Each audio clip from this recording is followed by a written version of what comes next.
¿A quién le pertenece todo lo que tenemos? ¿A quién le pertenece todo lo que existe?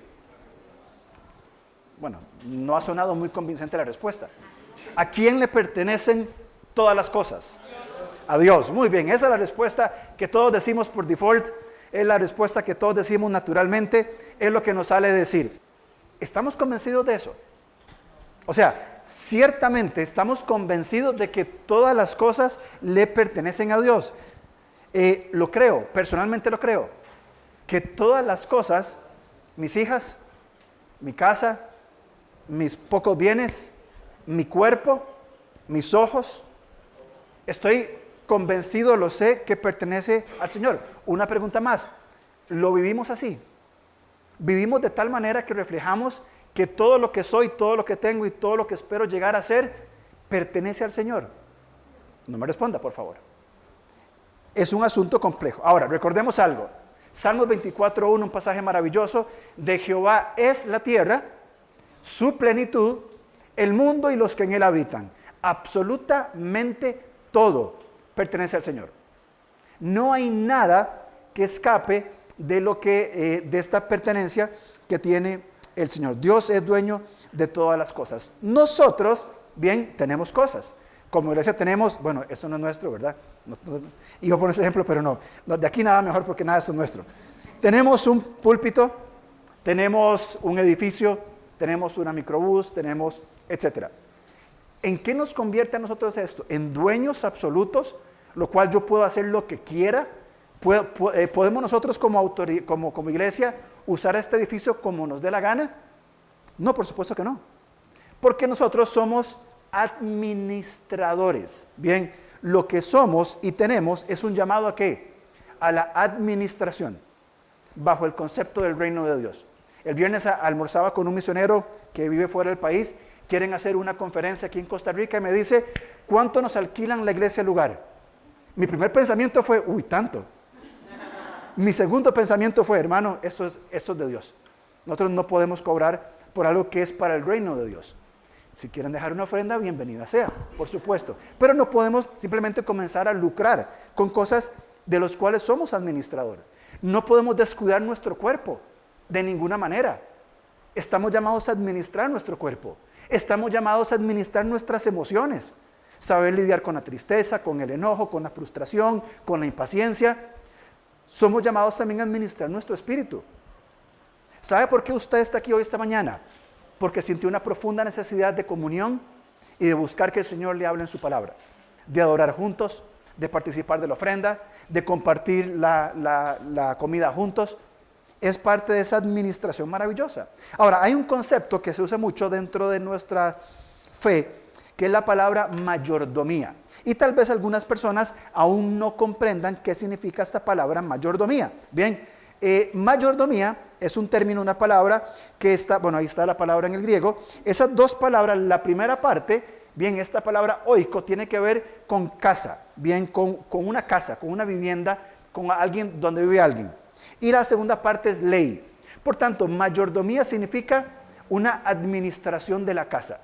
En estos tiempos bíblicos era muy común que hubiera mayordomos en quien el dueño le decía, todo esto lo voy a poner para que lo administres. Y vas a tratarlo como si fuera tuyo, pero no es tuyo, es mío. Es el mismo modelo que Dios hizo. Dios creó todas las cosas, nos colocó en un lugar y nos dijo, ustedes van a ser administradores. Pablo repetidamente dice, yo como administrador de la gracia de Dios. Y repetidamente dice, lo que tengo no es mío, es parte de una administración.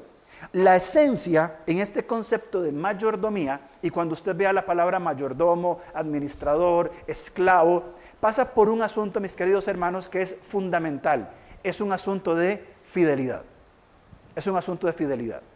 No es un asunto de cantidad. Probablemente muchos de ustedes o la mayoría de ustedes tengan talentos, dones y habilidades que yo no tenga. Y ustedes van a ser mejor en hacer un montón de cosas más que yo. Entonces, si fuera por cantidad, el Señor sería injusto, pero ellos pueden más que yo, entonces ¿cómo hacemos? Es un asunto de fidelidad. ¿Cuánto tengo en mis manos? Tengo 1. Sea fiel con eso 1. ¿Qué tiene en sus manos? Tengo 1 millón. Bueno, sea fiel en ese 1 millón. El principio de fidelidad y de administración no pasa por cantidad. Cuando yo sea pastor, entonces voy a ser verdaderamente espiritual. Cuando yo sea pastor, voy a orar, voy a leer la Biblia, porque ahí sí lo voy a ocupar. Ahora que no soy pastor, yo puedo dejar de orar, puedo dejar de leer la Biblia. ¿En serio? No es un asunto de fidelidad. Cuando yo tenga mucha plata y sea millonario, entonces yo voy a administrar bien. Ahora con lo que gano, no tengo necesidad porque no es mucho. No pasa por la cantidad, pasa por la fidelidad. ¿A qué? A lo que el Señor, que es dueño de todos, toma y me dice: Alonso, te pongo esto en tus manos. Hay 2 momentos en mi vida en que yo sentí extremada responsabilidad. La primera fue cuando el doctor me dio a Mari, ¿verdad? Que era pequeñita, ¿verdad? Y me trajo el doctor, venía dormida en una incubadora, ¿verdad? Siempre con sueño, ¿verdad? Y ya cuando me la dan, yo digo: ¿en qué me metí? ¿Verdad? ¿En qué me metí? Cuando me dieron a Abby, y otra vez también, cuando el Señor nos colocó aquí como pastores hace 5 años, cuando Chino hizo la encomendación, yo sentí lo mismo. ¿En qué me estoy metiendo? ¿Con qué capacidad voy a hacer yo esto? Y algo que siempre me ha consolado, no me ha librado del error, pero me ha consolado y me ha enseñado es: Señor, yo voy a ser fiel. En la medida que yo tenga algo para administrar, algo tan grande como vidas, o administrar un carro, una casa, una cuenta bancaria, Señor, yo quiero ser fiel. Porque es el principio que vas a medir cuando podamos hablar. Entonces, cuando hablamos de mayordomía, administración, vamos a definir mayordomía como la fiel y prudente administración de todo lo que somos y tenemos. Eso es mayordomía. Una fiel y prudente administración de lo que soy y lo que tengo. ¿Qué soy? ¿Quién soy? ¿Qué tengo? ¿Cómo lo administro? Hay muchos pasajes, los pongo aquí como referencia, bien, pero Génesis 1:28, Dios nos colocó en su santo templo, en este mundo, ¿para qué? Para que lo administráramos. Reproduzcanse, multiplíquense, desarrollen y administren el mundo. Hagan una civilización, una cultura, vivan. Juan 20:21, como me envió el Padre, así también yo os envío. Cristo fue comisionado con una misión y aquí comisiona a sus discípulos. Y esta misión es de cada uno de los creyentes. Por tanto, ojo, somos administradores de la misión de Dios. Algunos creyentes a veces piensan: bueno, como yo no soy líder de jóvenes, ni de niños, ni maestro de escuela dominical, yo no tengo nada que ver con la misión de Dios. Esos son ellos que se meten en esas cosas. Muy equivocado. Si usted es hijo de Dios, usted ha sido llamado a ser parte de la misión de Dios. Y hemos recibido ese llamado de parte del Señor. Job capítulo 36, versículo 24 dice: acuérdate de engrandecer la obra de Dios, la cual la miran los hombres y la miran de lejos. Entonces somos llamados a administrar y a engrandecer la obra de Dios. Vamos por favor a Lucas, porque es importante. Hay cosas que usualmente los comentaristas, cuando hablan de mayordomía, citan 3 cosas que tenemos que administrar, y las 3 comienzan con T para que las recordemos. Hablamos de los tesoros. Bien, ¿cuáles son sus tesoros? ¿Cuáles son sus recursos? Tesoros. Segundo, el tiempo, que es importantísimo. Pablo en Efesios dice: administrando bien el tiempo. ¿Por qué? Porque los días son malos. Somos llamados a redimir el tiempo, bien, bíblicamente hablando, de una forma correcta. Y tercero, nuestros talentos, adquiridos, dados por el Señor, bien. Entonces, esas 3 T, tesoros, tiempo y talentos, podrían ser una buena guía para que comenzáramos una introspección, una evaluación para decir: ¿cómo estoy siendo yo mayordomo de lo que Dios me da? En Lucas capítulo 12, el Señor comienza a hablar, y de hecho muchos de esos pasajes en Lucas tienen que ver con el dinero, y recuerdo que estamos hablando sobre esta mayordomía de lo eterno. Bien, estamos hablando sobre dinero, recursos, finanzas. Capítulo 12, versículo 1, aparecen un par de personajes interesantes, todos ilustrados por los fariseos. Lucas capítulo 12, versículo 1, en esto juntándose por millares la multitud, tantos que unos a otros se atropellaban, comenzó a decir a sus discípulos primeramente: si usted tiene cientos de personas escuchándoles, usted va a seleccionar muy bien su mensaje. Usted no va a decir lo primero que se le ocurra. ¿Qué les digo? Tuanis, pura vida. Usted va a decir: ¿qué les digo a esta cantidad de personas que voy a influenciar? ¿Cuál es el mensaje que quiero comunicar? Y el Señor en su sabiduría les dice, guardaos de la levadura de los fariseos, que es la hipocresía. ¿Qué es la hipocresía? Primera exhortación, no seamos hipócritas.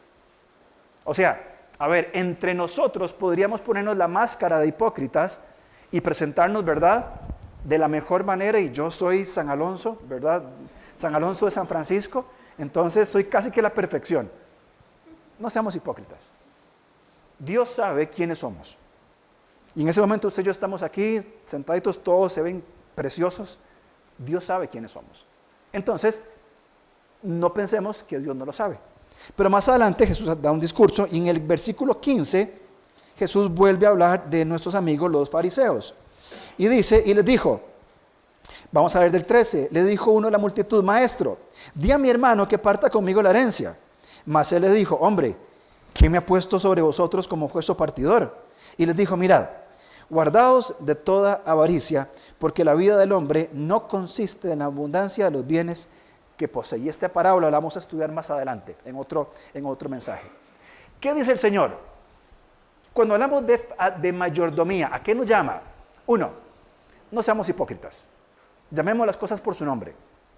Y si tengo problemas con la administración, no digamos, es que ahora estoy un poco apretado ahí.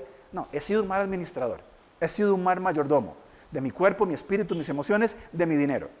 Entonces, no demos espacio a la hipocresía. Y segundo, guardémonos de la avaricia. Ese deseo de tener más. Cuando tenga 10 millones, voy a ser feliz. Cuando llegue a 10 millones, ¿sabe qué va a querer? 20. Y así se va a ir el resto de nuestra vida. Más adelante, capítulo 12, versículo 31, el Señor exhorta maravillosamente como Él lo hace. Lucas 12, 31 dice, mas buscad el reino de Dios y todas estas cosas, las cosas importantes, van a ser añadidas. No temáis manada pequeña, porque a vuestro Padre le ha placido, ¿qué? Daros el reino. Si usted lee lo anterior, el Señor está hablando sobre, no se preocupen qué van a comer. Ya yo sé que voy a almorzar hoy, lo tengo ya definido. Pero dice, no se preocupen qué van a comer, no se preocupen qué van a vestir, no se preocupen porque los gentiles tienen cuidado de estas cosas. Dios cuida de los aves, Dios cuida de la paja del campo y ustedes valen más que en ellas. No se preocupen de las cosas temporales y pasajeras, ocúpense de eso, por supuesto, con diligencia. El Señor nos ha dado algo mejor que eso. El Señor nos ha dado su reino. Y desde este reino es que nosotros comenzamos a vivir esa profundidad maravillosa de ser mayordomos de lo que el Señor me ha dado. ¿Qué le ha dado Dios a usted? ¿Qué tiene? ¿Cuáles son sus tesoros? ¿Cuáles son sus talentos? ¿Cuánto tiempo dispone o cómo maneja usted el tiempo? ¿Cuáles son los talentos que tengo y que probablemente no he puesto en función del Señor? Hay una parábola muy importante. Vamos a Lucas capítulo 16, que es parte de lo que leyó Raymond. Y vamos a dedicar estos minutos que nos quedan y la segunda parte para ver esta parábola del mayordomo infiel. Un mayordomo, un llamado a administrar los bienes que no le pertenecen. Bien. Y aquí en Lucas capítulo 16 encontramos esta muy interesante y algunas veces mal interpretada parábola. Bien, entonces en Lucas 16 vamos a leer esta parábola. Dice, dijo también a sus discípulos, había un hombre rico que tenía un mayordomo, y el mayordomo, fue acusado ante él como disipador de sus bienes.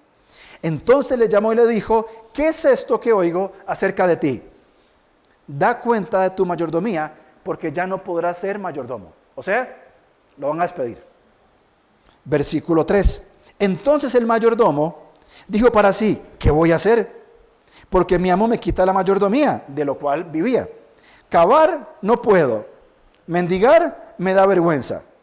Ya sé lo que haré, para que cuando se me quite la mayordomía, me reciban en sus casas. Y llamando a cada uno de los deudores de su amo, dijo al primero, ¿cuánto debes a mi amo? Él dijo, 100 barriles de aceite, 2.500 litros de aceite. Siéntate pronto y escribe 50. Le hizo un rebajo del 50% de la deuda, de algo que no le pertenecía. Versículo 7. Después dijo a otro, ¿y tú? ¿Cuánto debes? Él dijo, 100 medidas de trigo. Y le dijo, toma tu cuenta y escribe 80. Falsifica, un 20% de descuento.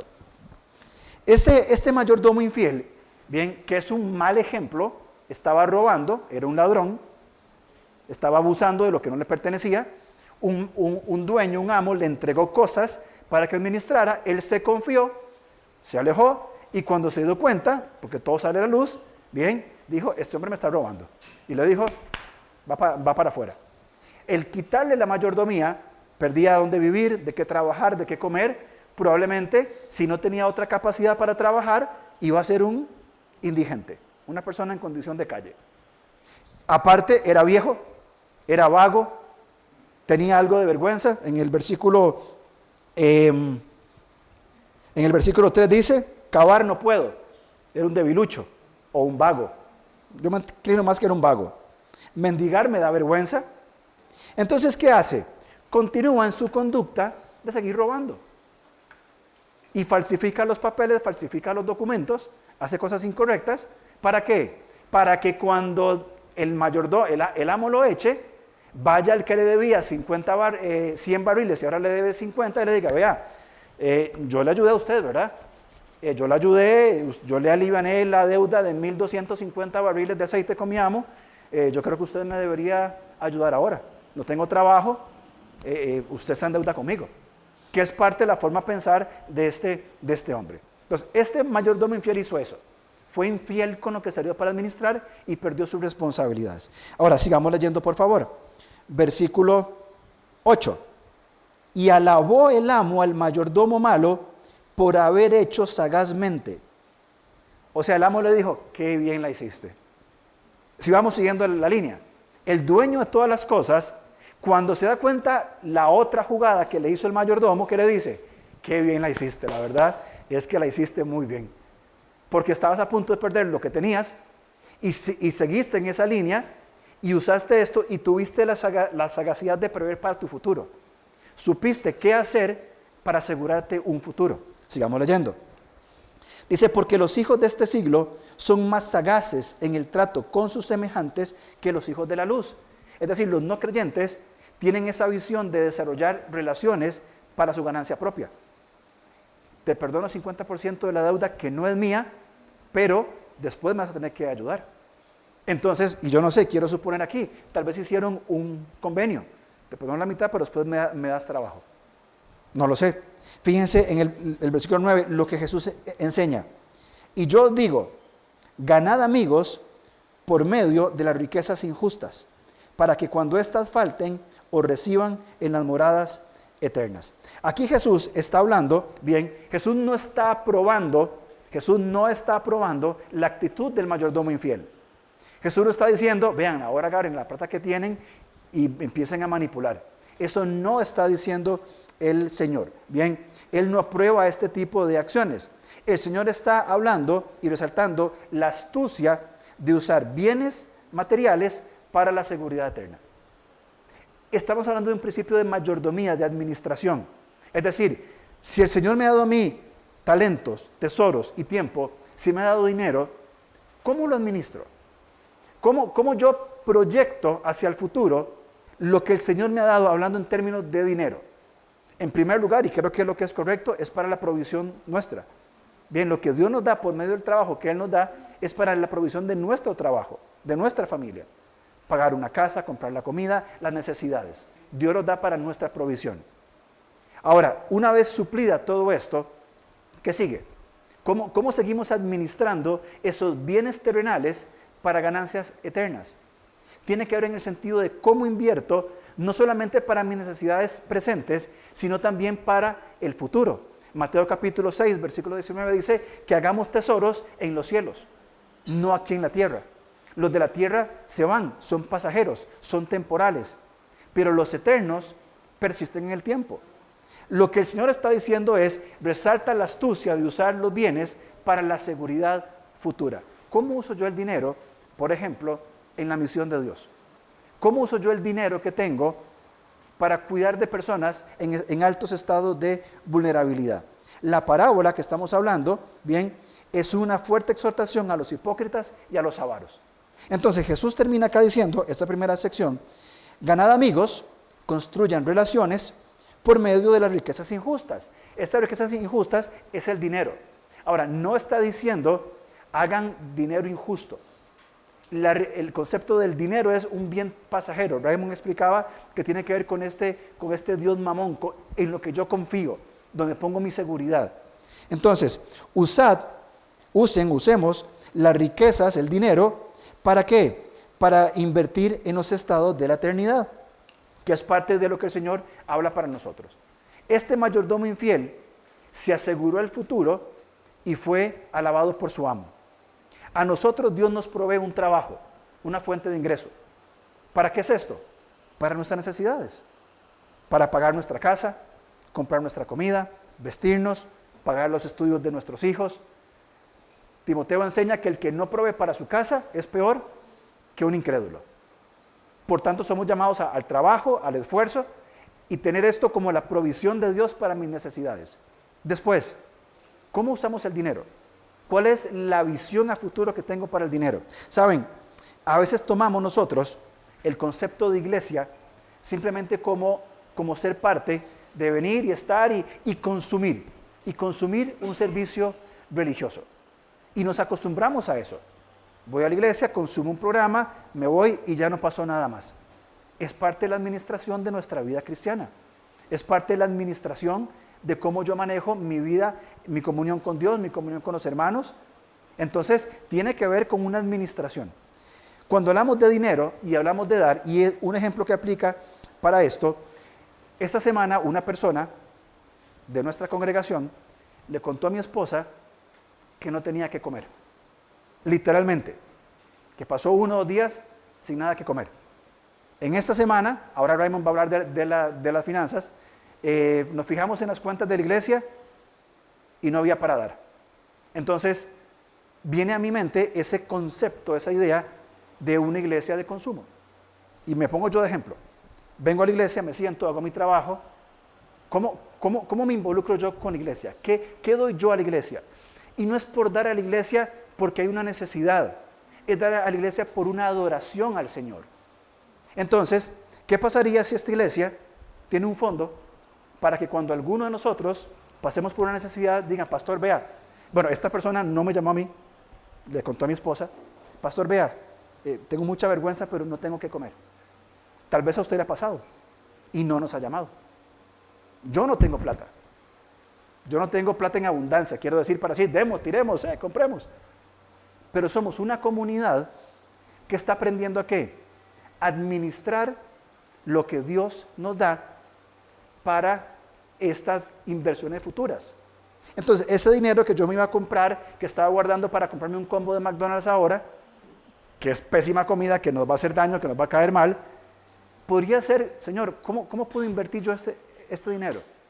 Podría, en vez de eso, comprar otra cosa yo para comer y poner esto para que un hermano mío de la iglesia que está pasando por necesidad pueda comer hoy. Hay momentos donde con Raymond hablamos y no tenemos el recurso suficiente para darle a los misioneros que están trabajando en obra del Señor, darle lo que necesitan. Y me dice Raymond, ¿qué hacemos? Yo les digo, saquemos de donde no hay. ¿Por qué saco esto a colación? Es por cómo nosotros administramos ese dinero. El Señor nos da recursos, muchos o pocos. Y esos recursos, muchos o pocos que tenemos que usarlos, por supuesto, para satisfacer nuestras necesidades. Pero en un segundo lugar es cómo voy a invertir estos recursos que tengo en bienes eternos, en construir relaciones que perduren por la eternidad. Cuando personas sean beneficiadas por un servicio de amor, no por una necesidad. Yo sé que nosotros como iglesia damos cuando hay necesidad y lo hemos demostrado. De hace años, desde que yo estoy aquí, hace 24 años, esta iglesia cuando hay una necesidad es la primera en dar. Y yo lo he visto en 24 años de estar aquí. ¿Damos por necesidad o damos como una forma de ofrendar a Dios? Y yo creo que es el punto que tenemos que ir trabajando en nosotros, en nuestra mayordomía, en nuestra administración. Ay, pobrecito, es que no tiene, voy a darle. Señor, esto es para ti. el Señor no le va a dar el doble, el Señor no lo va a prosperar, el Señor, eso no funciona así. Pero Él va a bendecir de las maneras que Él tiene establecido para nosotros. Entonces, ¿cómo damos? Podríamos caer en actitudes de hipocresía y de avaricia, como se habló anteriormente, o podríamos llegar a ser una comunidad, una comunidad fraternal. Hay hermanos que la pasan duro y somos una comunidad. ¿Cómo respondemos nosotros con nuestros bienes a esto? Ahora, el Señor nos va a dar principios de cómo administrar el dinero. Y para ser claro y no dar espacio para pensamientos, no estamos hablando que tiene que darle un montón de plata a la iglesia. No estamos hablando de eso. Estamos hablando de la mayordomía de lo que Dios me dio para proveer para mis necesidades e invertir en el futuro. El ejemplo de Jesús es realmente completo en cuanto a este tema. Vamos a Juan capítulo 17, porque estamos hablando de la mayordomía, de la administración. Y en Juan capítulo 17, que es un pasaje bastante profundo, bastante complejo, bien, algunos dicen que Jesús está rindiendo cuentas de su ministerio. Ha terminado, ha finalizado, pronto va a ascender y estar con el Padre para siempre, y Él va a dar cuenta de lo que Él hizo. Entonces vamos a leer Juan capítulo 17, versículos del 1 al 4. Dice: estas cosas habló Jesús, y levantando los ojos al cielo dijo: Padre, la hora ha llegado, glorifica a tu Hijo, para que también tu Hijo te glorifique a ti. Como le has dado potestad sobre toda carne, para que dé vida eterna a todos los que le diste. Y esta es la vida eterna, que te conozcan a ti, el único Dios verdadero, y a Jesucristo. Fíjese en el versículo 4, por favor. Yo te he glorificado en la tierra, he acabado la obra que me diste que hiciese. Esto es mayordomía. La mayor muestra de amor y compasión que podemos encontrar es la encarnación de Cristo en esta humanidad. Como Cristo es Dios, no es un ser creado, Él es Dios eterno, siempre existente, Él toma forma humana y ¿qué hace? Se sumerge, Él entra en la vida de su creación. No hay ningún relato mitológico, histórico, donde Dios tome forma humana y viva entre los hombres. No hay Dios que haya hecho eso. No hay Dios ni relato alguno donde Dios muera como un sacrificio para salvar a su humanidad. No la hay. En la verdad revelada en las Escrituras encontramos a ¿qué? A Dios tomando forma de hombre para darnos vida a todos los que hemos creído en Él. Jesús termina, hace su obra, está a pocas horas de ser crucificado, y Él llega y dice: Señor, lo que me diste, bien, esa responsabilidad. Salmos, creo que 100, Hebreos 10, dice: ofrenda y sacrificio no quisiste, mas me preparaste cuerpo. No había nada más sino que la encarnación del Hijo del Hombre. Y Cristo se encarna, entra en este mundo, muere por nosotros, resucitó, como ya sabemos, asciende y está por venir y estaremos para siempre con Él. Esa es la narrativa básica de nuestra fe. Pero, ¿qué hace Cristo acá? Señor, la responsabilidad que me diste, ya la cumplí. Lo que hice fue lo que me dijiste: dar a conocer mi nombre a los hombres, dar la vida eterna, que te conozcan a ti. Terminé, ya puedo volver. Hay una mayordomía, una administración en este principio que encontramos aquí de Jesús. Y luego viene una serie de pedidos que el Señor hace. Entonces, Jesús administra su misión en la tierra. Vamos por favor de vuelta a Lucas capítulo 16 y vamos a continuar leyendo esta parábola del mayordomo infiel, pero ahora con las conclusiones que Jesús hizo sobre la parábola que él mismo narró. Entonces, terminamos en el versículo 10 de Lucas 16. Dice, en el 9 hablamos, bien, de invertir en lo eterno. Versículo 10, lo leyó Raymond en la mañana: el que es fiel en lo muy poco, también en lo más es fiel. Y el que en lo muy poco es injusto, también en lo más es injusto. Fidelidad. ¿Cómo nos manda el Señor? ¿Cómo nos enseña el Señor a adorarle? Con los tesoros que tenemos. Hablamos de dinero, hablamos de recursos, hablamos de posesiones, hablamos, bien, el tiempo. Otro recurso para administrar. ¿Cómo administrar el tiempo? Les pongo un ejemplo que hablamos ayer en la reunión de matrimonios. ¿Cuánto tiempo pasamos, y perdónenme la palabra, estupidizados con el teléfono? Dándole al scroll. o viendo cosas sin sentido? ¿Cómo manejamos el tiempo? ¿Cuánto tiempo invertimos en lo eterno? Y no hablo de pasar una vigilia orando toda la noche, ni tampoco leyéndome el Antiguo Testamento en una madrugada. No hablo de eso. Estamos hablando de cuánto tiempo en mi tiempo de vida normal diario de 24 horas, cómo lo administro en el descanso de mi cuerpo, en el manejo de mis relaciones, en mi comunión con Dios, en la oración, en la lectura bíblica. ¿Cómo manejo mi tiempo? ¿Cuánto tiempo malgasto? ¿Es parte de qué? De la mayordomía que el Señor nos ha dado. Nuestros talentos. Todos y cada una de las personas que estamos aquí tenemos algún don y algún talento. Y si usted dice, yo no tengo ninguno, probablemente no ha tomado el tiempo para buscarlo. Porque usted debe de tener algún don y algún talento. ¿Cómo lo administra? ¿Cómo lo administramos? ¿Cómo lo ponemos en el servicio de amar a Dios y amar al prójimo? El talento que yo tengo, sea cual sea. Bueno, es parte de este principio. Si no soy fiel en lo poquito, ¿cómo voy a ser fiel en lo mucho? Porque no se trata de cantidad, sino de fidelidad. Entonces, leamos estos textos acá en Lucas 16 y vamos a ver algunos principios de mayordomía, 3 muy puntuales principios de mayordomía. Versículo 11. Pues si en las riquezas injustas no fuisteis fieles, ¿quién os confiará lo verdadero? Y el primer principio que hablamos en este pasaje tiene que ver con la fidelidad en lo poco. Vuelvo a leer el versículo porque es muy claro. Si en las riquezas injustas no fuisteis infieles, ¿qué son las riquezas injustas? El dinero. Bien, el dinero, en lo que yo confío, en el dinero. Que diga injustas no tiene que ver que sean ganadas de forma ilícita. El dinero, yo tengo un trabajo, me pagan un salario mensual de tanto, ok. Si yo no soy fiel en administrar mi salario, para lo cual el Señor me lo da, ¿que para qué me lo da el Señor a mí? Para adorarle a Él a través de ¿qué? Del cuidado de mis necesidades, de mi familia y de su misión. Entonces yo pago mi casa, tenemos un carro, pagamos la educación de nuestras hijas, compramos la comida, etc. Compramos cosas que necesitamos, cosas que nos gustan, por supuesto que sí, en una sabia administración de las cosas. ¿Ok? Si yo no soy fiel administrando el salario que recibo mes a mes y lo despilfarro y lo maluso y no lo invierto en los bienes eternos, dice Jesús, ¿cómo les voy a confiar las cosas eternas? Porque si en lo pasajero, si en lo temporal, no han sabido manejar algo sin valor, ¿van a manejar algo de valor con la misma diligencia?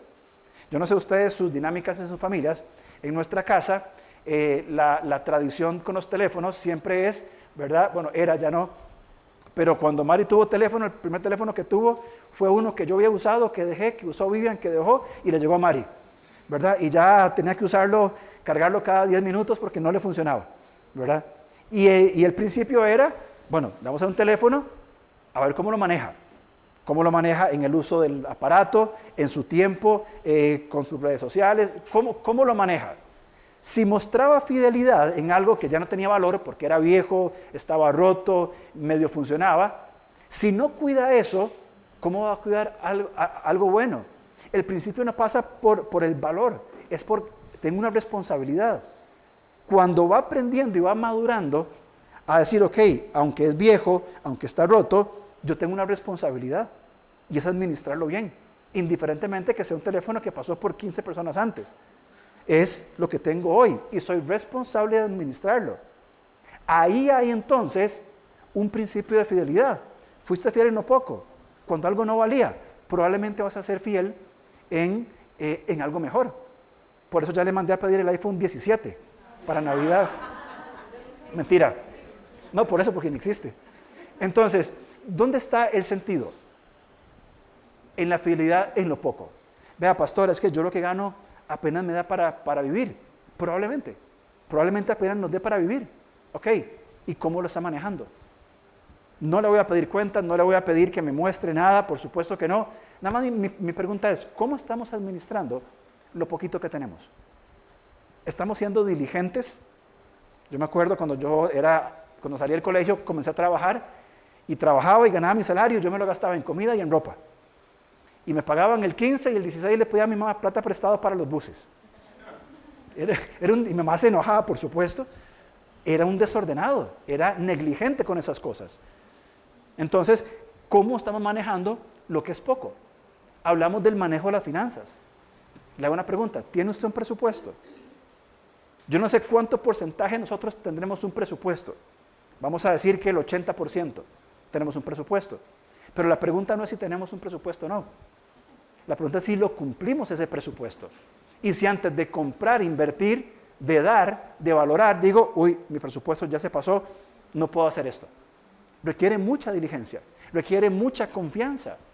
Y es un proceso de aprender. Nosotros en nuestra experiencia de muchos años de vivir de ofrendas, en muchos tiempos fue complejo porque no sabíamos cómo iba a venir el siguiente mes. Y fue aprender tal vez a golpes muchas veces de decir, ok, este mes no podemos, este mes tenemos que ajustarnos. Entonces, primer principio, fidelidad no poco. Yo, pastor, yo no tengo mucho. ¿Saben que hay una persona en ofrenda misionera, le dijo a mi esposa, vea, yo solamente voy a poner 1,000 colones porque ahora estoy sin trabajo. Pero yo quiero comprometerme con el Señor para poner estos 1,000 colones para que misioneros puedan tener su sustento. Fidelidad no poco. ¿Qué es para usted 1,000 colones? Probablemente no mucho, pero para esa persona era algo considerable en ese momento. ¿Cuál es el principio? La fidelidad en lo poco. Si en lo injusto no hemos sido fieles, el Señor nos va a dar lo que es eterno. El cuidado de personas, la compasión por otros, la habilidad de poder cuidar otras relaciones, otros elementos más importantes. Segundo principio, versículo 12. Dice Lucas 16, 12. Y si en lo ajeno no fuisteis fieles, ¿quién os dará lo que es vuestro? Segundo, no soy dueño de nada. Si a usted le prestan algo, usted lo va a cuidar como, ¿verdad? Mejor de que si fuera suyo. Con un cuidado, con un temor, con una cosa, ¿verdad? Porque qué vergüenza si lo que me prestaron o lo que estoy administrando se daña, ¿verdad? Pero aquí el pasaje dice, si en lo ajeno no fuisteis fieles, ¿cómo a manejar las cosas que les pertenecen? ¿Cómo lo vamos a hacer? Porque no somos conscientes de que no somos dueños de nada. Nada nos pertenece. O sea, mío, yo no tengo nada. No me pertenece nada. Ni mi esposa nunca me perteneció, ¿verdad? Es al revés, yo soy su pertenencia. La casa, el carro, el salario, mis hijas, el ministerio, el rol pastoral, la iglesia, nada me pertenece. Nada es mío. ¿Me explico? No me pertenece a mí. El Señor me dijo, esto, Alonso, esto es mío. Te voy a dar la vida de María José y de Abigail, te voy a dar una iglesia, te voy a dar un ministerio. Esto es mío, Alonso. Esto me pertenece. Y te estoy dando para que lo administres, para cumplir los propósitos por los cuales yo te lo di. También, Alonso, te voy a dar un poquito de dinero para que sobrevivas. Te voy a dar lo suficiente para que puedas vivir bien. Vas a ser responsable de cómo vas a administrar esas cosas. Y si yo agarro el dinero o a mis hijas y lo mal uso, si no soy un padre presente, un esposo que ama, un administrador del dinero que recibimos para vivir, ¿cómo voy a cuidar entonces otras cosas? Debemos ser conscientes de que lo que tenemos nada es nuestro. El materialismo y el consumismo dice, consuma, aférrese a las cosas materiales, ténganlas para ustedes, son suyas, acumulen bienes. La otra semana vamos a hablar de esta parábola, acumulen bienes, agarren, echen para ustedes, construyan graneros, guarden, digan a su alma, bienes tenemos para toda la vida, sentémonos, comamos y bebamos. No es mío. Este hombre tuvo que haber dicho, Señor, me has dado una abundancia. Hay tanta gente pobre, hay tanta necesidad. Puedo proveer para mi familia, puedo proveer para mi iglesia. Señor, me has dado para otros. Señor, gracias. Quiero administrarlo para tu gloria. Quiero darle trabajo a muchas personas en estas granjas. Esa visión de amar al prójimo a través de los bienes es la visión que el Señor busca. Este hombre de esta parábola, que tenía mucho, dijo, alma, muchos bienes tienes para muchos años. Descansa, acuéstate. Y el Señor le dijo, necio, esta noche vienen a pedir tu alma. ¿Y todo esto de quién va a ser? ¿Me explico? Entonces, no somos dueños de absolutamente nada. Versículo 13 Dice Jesús claramente, ningún siervo puede servir a dos señores. ¿Por qué? O aborrecerá al uno y amará al otro, o estimará al uno y menospreciará al otro. No podéis servir a Dios y a las riquezas. En primer lugar, somos esclavos. Somos esclavos. Usted y yo somos esclavos. Eso está más que claro. Somos o esclavos del Señor para vida o esclavos del pecado para muerte. Romanos capítulo 6 creo que es, por ahí anda. Somos esclavos. Tenemos un Señor ante quien nos postramos. Nuestra tendencia es crear ídolos. El ídolo sexual, el ídolo del dinero, el ídolo del control, el ídolo del poder. Y nuestra humanidad va a querer ir construyendo ídolos en la cual nos autocomplazcamos nosotros. El Señor nos dice, no pueden servir a dos, ustedes son esclavos, no pueden servir a dos señores, porque van a amar uno y van a aborrecer al otro. Y es claro, el Señor dice, no pueden servir al Señor o a Dios y a las riquezas. Ahora, hacemos la salvedad. El dinero no es malo, las riquezas no es mala. Si usted tiene riquezas, gracias a Dios que le ha provisto estas riquezas. Pero el tener dinero, tener recursos económicos, tener propiedades, posesiones, no está mal, no es pecado. El asunto, como vamos a ver el próximo domingo, es amar esas riquezas, servir a esas riquezas. Cuando las riquezas se convierten en mi Señor es un problema. Cuando Dios es el Señor de mis riquezas, es totalmente otra perspectiva. Y es justamente lo que habla acá Jesús hablando ya al final de esta parábola. O soy fiel sin ser dueño de nada y sirvo al Señor, o soy infiel y me creo dueño de todo. Una de dos. Este es el principio, son dos señores ante cuál nos vamos a postrar. Vivimos en un mundo, hermanos, extremadamente materialista, un mundo extremadamente consumista. Vayan a los moles ya. ¿Qué hay? Black Friday, Amazon ya está con los emails, viene Black Friday y uno sin cerebro comienza a ver, uy sí, voy a comprar eso, voy a comprar lo otro, qué bonito. Esa es nuestra mentalidad, esa es nuestra forma de pensar. Y mientras yo estoy sentado frente a Amazon viendo a ver qué compro, porque no necesito nada, ¿me explico? No necesito nada. O sea, yo corro, tengo las tenis, tengo el reloj, tengo audífonos, tengo la pantaloneta, tengo todo. A ver si sale una oferta de un reloj nuevo. Pero tengo uno. ¿Por qué lo voy a comprar? Ah, porque este es más nuevo, este es más chivo. Pero ya tengo uno, me sirve. No, pero en Black Friday va a estar más barato y me estoy ahorrando plata para la próxima vez.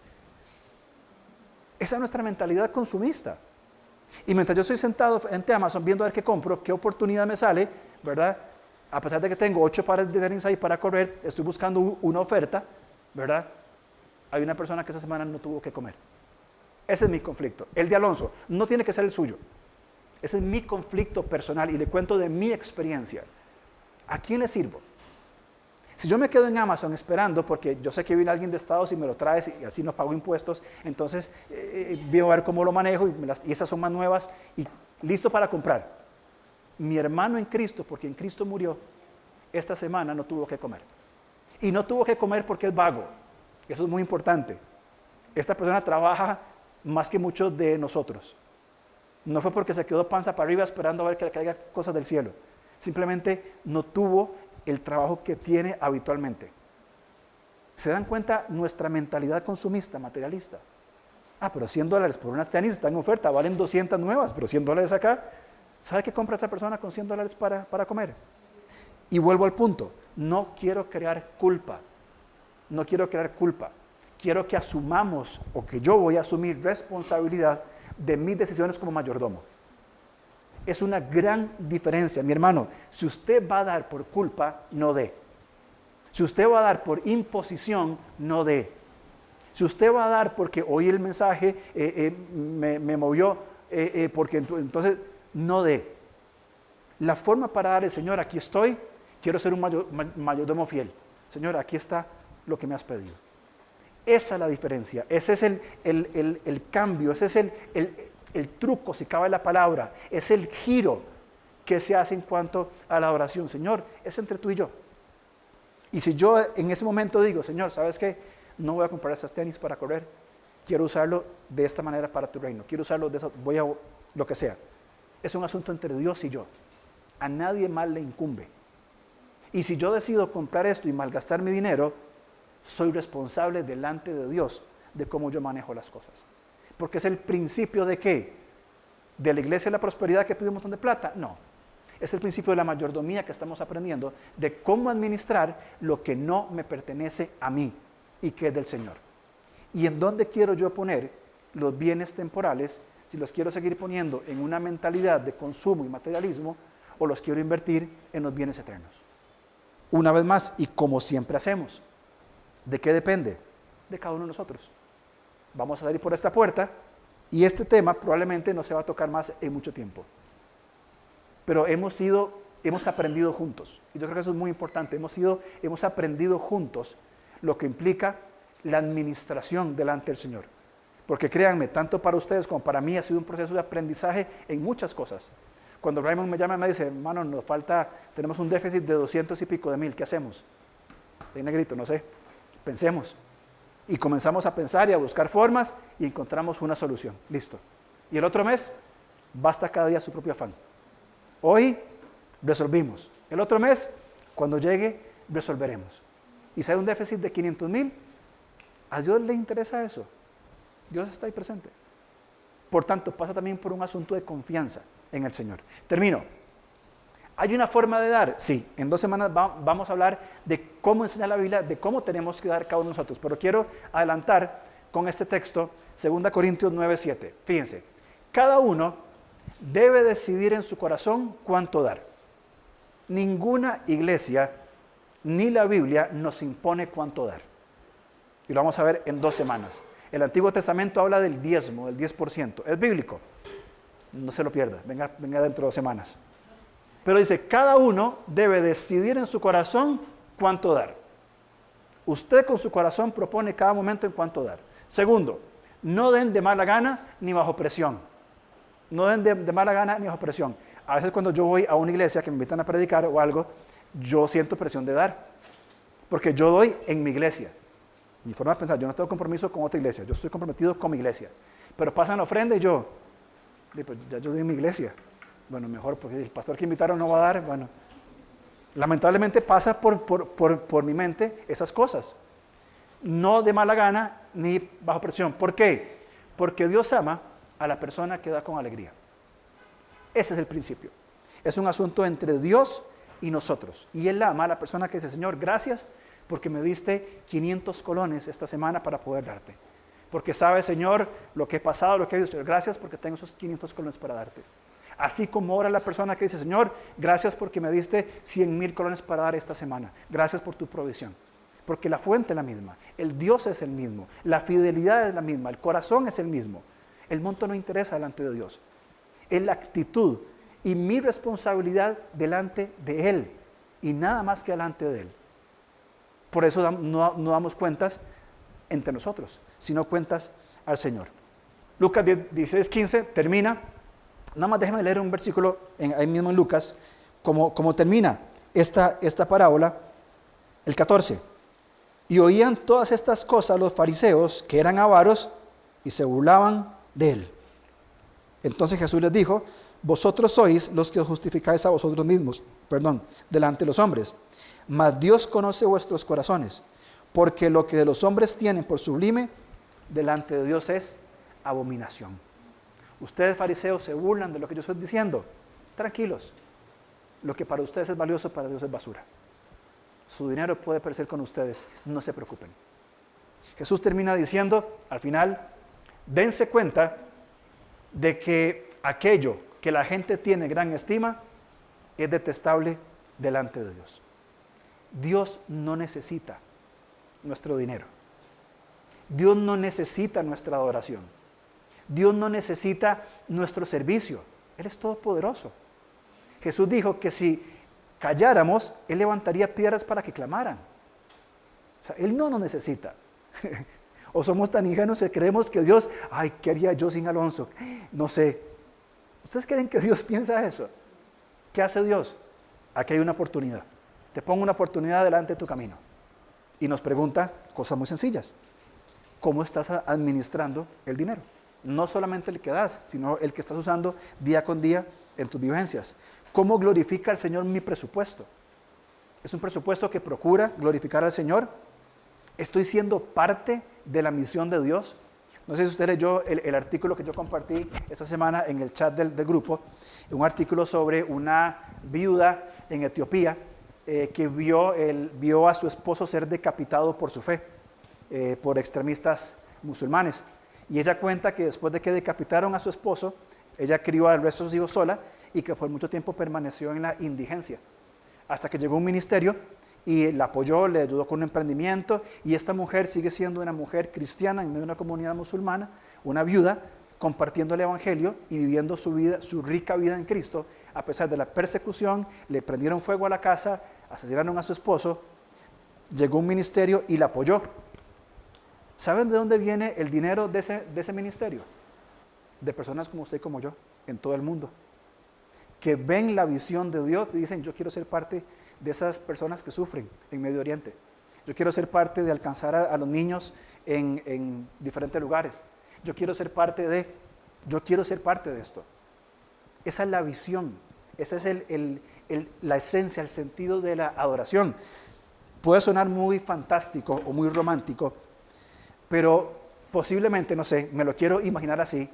Tal vez cuando estemos todos delante de la presencia de Dios, este hombre que fue decapitado, y estando en la presencia de Dios con su cuerpo entero, glorificando al Señor, con su esposa, sus hijos, ve a personas y digo: gracias por cuidar de mi esposa. Gracias porque tus ofrendas llegaron hasta el otro extremo del mundo para que mis hijos tuvieran que comer. No sé si es romántico, si es muy ilusorio, pero creo que no está muy lejos de la realidad de lo que vivimos en la administración de los recursos que ya Dios nos dio. ¿Qué queda? ¿Cómo vamos a responder nosotros a la mayordomía del cuerpo, las emociones, el espíritu, la comunidad, los tesoros, el tiempo y el dinero que Dios nos da?